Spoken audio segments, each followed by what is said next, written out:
ਬਚਿੰਤ ਕੌਰ ਦੀ ਪੁਸਤਕ ਕਾਗਜ਼ ਕਲਮ ਤੇ ਚਿੱਤਰ ਦਾ ਲੇਖ ਹੈ ਬਚਿੰਤ ਕੌਰ ਤੇ ਗੁਆਚੇ ਅਰਥ। ਕਿਤਾਬ ਨੂੰ ਖਤਮ ਹੋਇਆ ਚਿਰ ਹੋ ਗਿਆ। ਪ੍ਰੂਫ ਵੀ 2 ਵਾਰ ਪੜ੍ਹੇ ਜਾ ਚੁੱਕੇ ਹਨ, ਪਰ ਮਨ ਬਾਰ-ਬਾਰ ਮੈਨੂੰ ਪਰੇਸ਼ਾਨ ਕਰ ਰਿਹਾ ਹੈ ਕਿ ਇਸ ਕਿਤਾਬ ਲਈ ਇਹ ਕਲਮ ਲੇਖਿਕਾ ਬਚਿੰਤ ਕੌਰ ਬਾਰੇ ਵੀ ਪਾਠਕਾਂ ਲਈ ਕੁਝ ਵਰਕੇ ਉਲੀਕੇ।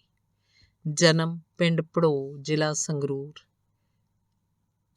ਵਿੱਚ 8 ਫਰਵਰੀ 1940 ਨੂੰ ਹੋਇਆ। ਪਿਤਾ ਸ੍ਰੀ ਤਰਲੋਕ ਸਿੰਘ, ਜਿਨ੍ਹਾਂ ਨੇ ਸਾਰੀ ਉਮਰ ਫੌਜ ਦੀ ਨੌਕਰੀ ਕੀਤੀ, ਗੁਣਾਂ ਦਾ ਖਜ਼ਾਨਾ ਸਨ। ਜੇਕਰ ਉਹਨਾਂ ਦੇ ਗੁਣਾਂ ਦੀ ਗੱਲ ਕਰੀਏ ਤਾਂ ਬੇਅੰਤ ਗੁਣ ਸਨ। ਫਿਰ ਵੀ 1-2 ਵਿਸ਼ੇਸ਼ਤਾਵਾਂ ਤਾਂ ਉਹਨਾਂ ਦੀਆਂ ਲਿਖਣੀਆਂ ਜ਼ਰੂਰੀ ਹਨ, ਜਿਵੇਂ ਅਧਿਆਤਮਵਾਦ ਉਹਨਾਂ ਦੇ ਰੋਮ-ਰੋਮ 'ਚ ਸਮਾਇਆ ਸੀ। ਕੀ ਗੀਤਾ, ਕੁਰਾਨ, ਗੁਰੂ ਗ੍ਰੰਥ ਸਾਹਿਬ, ਸੂਫੀ ਕਾਵਾਦ ਹਮੇਸ਼ਾ ਉਹਨਾਂ ਦੀ ਬੋਲਬਾਣੀ 'ਚ ਸ਼ਾਮਲ ਹੁੰਦਾ ਸੀ। ਦੂਜੀ ਵਿਸ਼ੇਸ਼ਤਾ, ਉਹਨਾਂ ਦੀ ਬ੍ਰਿਜਿਸ ਬਣਾਉਣ ਦੀ ਕਲਾ ਦੁਨੀਆ ਭਰ 'ਚ ਪ੍ਰਸਿੱਧ ਸੀ। ਇਸੇ ਲਈ ਅਮਰੀਕਾ ਦੇ ਪ੍ਰੈਜ਼ੀਡੈਂਟ ਨਿਕਸਨ ਨਾਲ ਤੇ ਉਹਨਾਂ ਦੀ ਮੈਡਮ ਨਾਲ 1970 'ਚ ਖਤੋ ਕਿਤਾਬ ਚੱਲਦਾ ਰਿਹਾ। ਆਖਰ ਉਹਨਾਂ ਨੂੰ ਅਮਰੀਕਾ ਤੋਂ ਸੱਦਾ ਪੱਤਰ ਆ ਗਿਆ।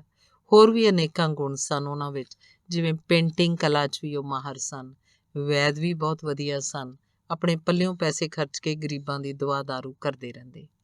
ਮਾਤਾ ਆਨੰਦ ਕੌਰ ਮਮਤਾ ਦੀ ਪੁੰਜ ਆਪਣੇ ਬੱਚਿਆਂ ਲਈ ਹਮੇਸ਼ਾ ਜਾਨ ਵਾਰਨ ਨੂੰ ਤਿਆਰ ਰਹਿੰਦੀ।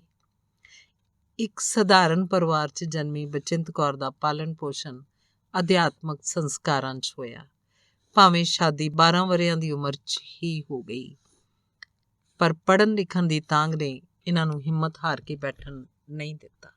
ਇਸੇ ਕਰਕੇ 18 ਵਰ੍ਹਿਆਂ ਦੀ ਉਮਰ 'ਚ 3 ਬੱਚਿਆਂ ਦੀ ਮਾਂ ਬਣਨ ਪਿੱਛੋਂ ਸਲੇਟੀਆਂ ਲੈ ਕੇ ਸਕੂਲ ਜਾਣਾ ਸ਼ੁਰੂ ਕਰ ਦਿੱਤਾ।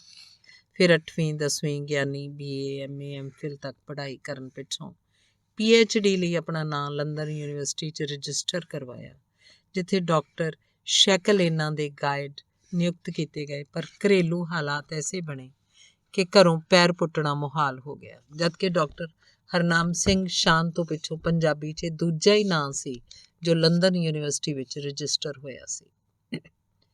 PhD ਨਾ ਕਰਨ ਦਾ ਦੁੱਖ ਕੋਈ ਛੋਟੀ ਘਟਨਾ ਨਹੀਂ ਸੀ। ਭਵਿੱਖ 'ਚ ਅੰਧਕਾਰ ਜਿਹਾ ਛਾ ਗਿਆ। ਪਰ ਉਦੋਂ ਤੱਕ ਹੱਥਾਂ 'ਚ ਲਿਖਣ ਕਾਨੀ ਆ ਗਈ ਤੇ 1972 'ਚ ਪਹਿਲੀਆਂ ਕਹਾਣੀਆਂ ਦੀ ਪੁਸਤਕ ਮੰਜ਼ਿਲ ਜਲੰਧਰ ਤੋਂ ਛਪ ਕੇ ਪਾਠਕਾਂ ਦੇ ਰੂਬਰੂ ਹੋ ਗਈ ਸੀ। ਪਾਠਕਾਂ ਦੇ ਹੁੰਗਾਰੇ ਨੇ ਇਸ ਕਲਮ ਨੂੰ ਬਹੁਤ ਉਤਸ਼ਾਹਿਤ ਕੀਤਾ। ਫਿਰ ਕੀ ਸੀ? ਫਿਰ ਅਸਫਲਤਾਵਾਂ ਤੋਂ ਪ੍ਰੇਰਨਾ ਲੈਂਦਿਆਂ ਪੰਜਾਬੀ ਸਾਹਿਤ ਦੇ ਹਰ ਰੂਪ ਨਾਲ ਆਪਣੀ ਕਲਮ ਨੂੰ ਬਾਵਾਸਤਾ ਕਰਵਾਇਆ। ਕਹਾਣੀ, ਕਵਿਤਾ, ਨਾਵਲ, ਬਾਲ ਸਾਹਿਤ, ਪ੍ਰੌੜ ਸਿੱਖਿਆ, ਲੇਖ, ਗੀਤ, ਨਾਟਕ, ਸਵੈ ਜੀਵਨੀ, ਸਾਹਿਤਿਕ ਜੀਵਨੀ, ਰੇਖਾ ਚਿੱਤਰ ਤੇ ਸਾਹਿਤ ਦੇ ਕਈ ਹੋਰ ਰੂਪਾਂ ਨਾਲ ਵੀ ਜੋੜਿਆ। ਸਵੈ ਜੀਵਨੀ ਪਗਡੰਡੀਆਂ ਨੇ ਇਸ ਕਲਮ ਨੂੰ ਸਿਖਰਾਂ ਉੱਤੇ ਪਹੁੰਚਾ ਦਿੱਤਾ। ਪਰ ਇਸ ਕਲਮ ਨੇ ਨਾ ਕਦੇ ਕਿਸੇ ਤੋਂ ਅੱਗੇ ਵਧਣ ਦੀ ਕਾਹਲ ਹੋਈ, ਨਾ ਕਿਸੇ ਤੋਂ ਪਿੱਛੇ ਹੋਣ ਦਾ ਰੰਜ। ਇਹਨੇ ਆਪਣੇ ਰਾਹ ਆਪ ਬਣਾਏ ਤੇ ਆਪ ਹੀ ਉਹਨਾਂ ਉੱਤੇ ਚੱਲਣਾ ਸ਼ੁਰੂ ਕੀਤਾ।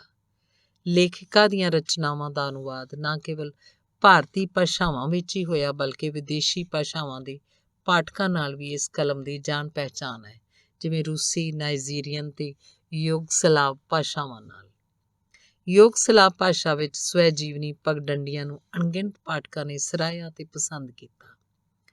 ਭਾਰਤੀ ਭਾਸ਼ਾਵਾਂ 'ਚ ਇਸ ਸਵੈ ਜੀਵਨੀ ਲਈ ਪਾਠਕਾਂ ਵੱਲੋਂ ਆਈਆਂ ਅਣਗਿਣਤ ਚਿੱਠੀਆਂ ਵਿੱਚੋਂ 2000 ਚਿੱਠੀਆਂ ਛਾਂਟ ਕੇ ਦਿੱਲੀ ਯੂਨੀਵਰਸਿਟੀ ਨੇ MPhil ਲਈ ਸੋਧ ਪੱਤਰ ਲਿਖਵਾਇਆ, ਜੋ ਭਾਰਤ ਦੀ ਕਿਸੇ ਵੀ ਯੂਨੀਵਰਸਿਟੀ 'ਚ ਇੱਕ ਨਵੀਂ ਸੇਧ ਸੀ। ਇਉਂ ਇਹਨਾਂ ਰਚਨਾਵਾਂ ਸਦਕਾ ਆਪ ਨੂੰ America, London, Bangkok, Pakistan, Canada, Singapore ਆਦਿ ਦੇਸਾਂ 'ਚੋਂ ਕਾਨਫਰੰਸਾਂ ਲਈ ਸੱਦੇ ਪੱਤਰ ਆਏ। ਇਹਨਾਂ ਕਾਨਫਰੰਸਾਂ, ਸਾਹਿਤ ਸੰਮੇਲਨਾਂ ਤੇ ਵਿਦੇਸ਼ੀ ਯਾਤਰਾਵਾਂ ਸਦਕਾ ਸੋਚ ਵਿੱਚ ਬਹੁਤ ਕੁਝ ਨਵਾਂ ਜੁੜਦਾ ਰਿਹਾ ਤੇ ਹਿੰਦੁਸਤਾਨੀ ਪਾਠਕਾਂ ਤੋਂ ਬਾਹਰ ਵੀ ਲੇਖਿਕਾ ਦੀਆਂ ਰਚਨਾਵਾਂ ਦੀ ਸਾਂਝ ਵਧਣ ਲੱਗੀ, ਜਿਸ ਨਾਲ ਹੋਰ ਵੀ ਉਤਸ਼ਾਹ ਮਿਲਿਆ। ਹਰ ਨਵੀਂ ਰਚਨਾ ਛਪਣ ਪਿੱਛੋਂ ਕੋਈ ਵੀ ਲੇਖਕ ਘਰ 'ਚ ਜਨਮੇ ਨਵੇਂ ਬਾਲ ਵਰਗੀ ਖੁਸ਼ੀ ਮਹਿਸੂਸ ਕਰਦਾ ਹੈ। ਪਹਿਲੀ ਨੌਕਰੀ 10ਵੀਂ ਪਾਸ ਕਰਨ ਪਿੱਛੋਂ 50 ਰੁਪਏ ਮਹੀਨੇ ਦੀ ਦਿੱਲੀ ਮਿਲਕ ਸਕੀਮ 'ਚ 1957 'ਚ ਮਿਲੀ। ਫਿਰ 100 ਰੁਪਏ ਮਹੀਨਾ ਦਿੱਲੀ ਵਿੱਚ ਇੱਕ ਰੈਡੀਮੇਡ ਗਾਰਮੈਂਟ ਦੇ ਸ਼ੋਅਰੂਮ ਵਾਈਟਵੇਜ਼ ਉੱਤੇ ਕੰਮ ਕੀਤਾ। ਫਿਰ ਇੱਕ ਪ੍ਰਾਈਵੇਟ ਕੰਪਨੀ 'ਚ 175 ਰੁਪਏ ਮਹੀਨੇ 'ਤੇ। ਫਿਰ ਇਸ ਕੰਪਨੀ ਨੇ ਕਦੀ ਵੀ ਕਿਸੇ ਇੰਪਲਾਈ ਨੂੰ ਪੂਰੀ ਤਨਖਾਹ ਨਹੀਂ ਸੀ ਦਿੱਤੀ।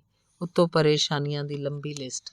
ਫਿਰ ਟੈਲੀਫੋਨ ਆਪਰੇਟਰ, ਫਿਰ ਰਿਸੈਪਸ਼ਨਿਸਟ ਦੀ ਨੌਕਰੀ, ਇੱਕ 3 ਤਾਰਾ ਹੋਟਲ ਕਲੈਰਿਜ਼ਜ਼ ਵਿੱਚ ਕੀਤੀ, ਜੋ ਦਿੱਲੀ 'ਚ ਅਕਬਰ ਰੋਡ ਉੱਤੇ ਹੈ। ਇਉਂ ਹੋਰ ਵੀ ਕਈ ਨੌਕਰੀਆਂ ਕਰਨ ਪਿੱਛੋਂ 1965 ਕ੍ਰਿਸ਼ੀ ਭਵਨ ਦਿੱਲੀ ਵਿੱਚ ਕੀ ਪੰਚ ਆਪਰੇਟਰ ਦੀ ਨੌਕਰੀ ਕਰ ਲਈ।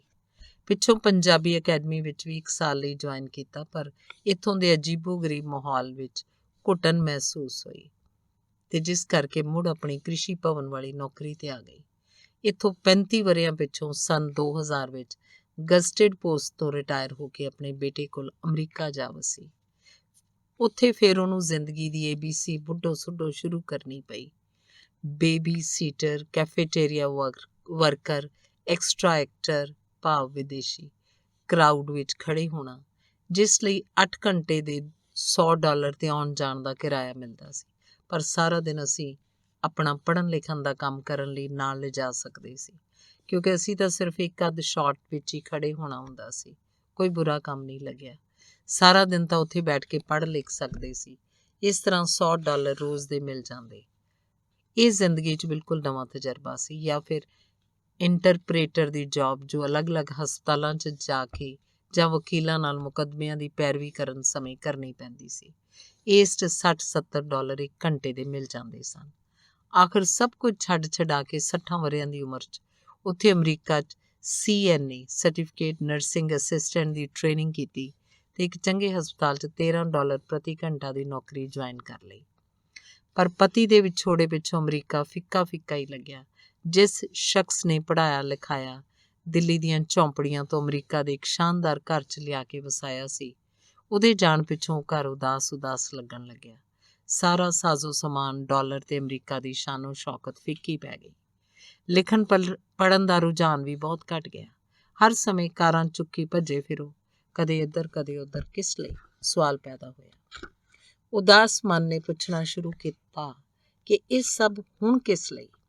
ਜ਼ਹਿਨ ਇਸ ਜੀਵਨ ਦਾ ਮਕਸਦ ਬਾਰ-ਬਾਰ ਪੁੱਛਣ ਲੱਗਿਆ ਤੇ ਕਈ ਹੋਰ ਸਵਾਲ ਵੀ ਉੱਠ ਖੜੇ ਹੋਏ।